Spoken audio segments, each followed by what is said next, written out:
Hello, I'm SEVERN SUZUKI speaking for ECHO, the Environmental Children's Organization. We're a group of 12 and 13-year-olds trying to make a difference. Vanessa Seti, Morgan Geisler, Michelle Quigg, and me. We've raised all the money to come here ourselves, to come 5,000 miles to tell you adults you must change your ways. Coming up here today, I have no hidden agenda. I am fighting for my future. Losing my future is not like losing an election or a few points on the stock market. I am here to speak for all generations to come. I am here to speak on behalf of the starving children around the world whose cries go unheard. I am here to speak for the countless animals dying across this planet because they have nowhere left to go. I am afraid to go out in the sun now because of the holes in our ozone. I am afraid to breathe the air because I don't know what chemicals are in it. I used to go fishing in Vancouver, my home, with my dad, until just a few years ago we found the fish full of cancers. And now we hear of animals and plants going extinct, every day vanishing forever. In my life, I have dreamt of seeing the great herds of wild animals, jungles and rainforests full of birds and butterflies. But now I wonder if they will even exist for my children to see. Did you have to worry of these things when you were my age? All this is happening before our eyes, and yet we act as if we have all the time we want and all the solutions. I'm only a child and I don't have all the solutions.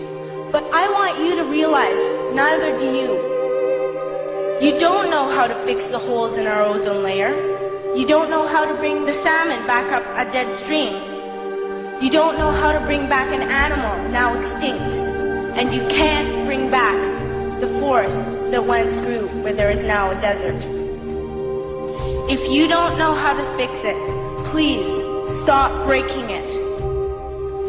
Here, you may be delegates of your government, business people, organizers, reporters, or politicians, but really, your mothers and fathers, sisters and brothers, aunts and uncles, and all of you are someone's child.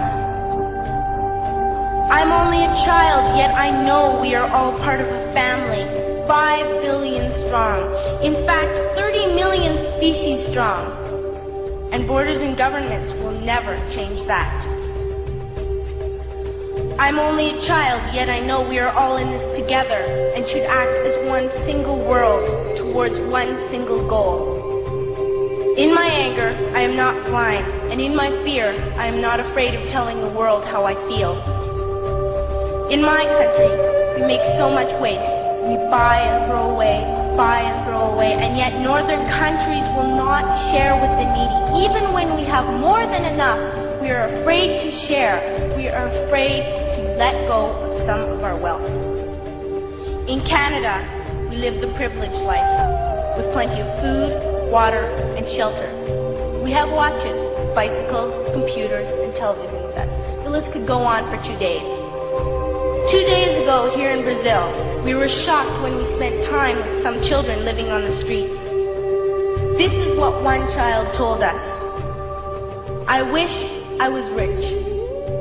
And if I were, I would give all the street children food, clothes, medicines, shelter, and love and affection. If a child on the streets who has nothing is willing to share, why are we who have everything still so greedy? I can't stop thinking that these are children my own age, that it makes a tremendous difference where you are born. That I could be one of those children living in the favelas of Rio. I could be a child starving in Somalia, or a victim of war in the Middle East, or a beggar in India.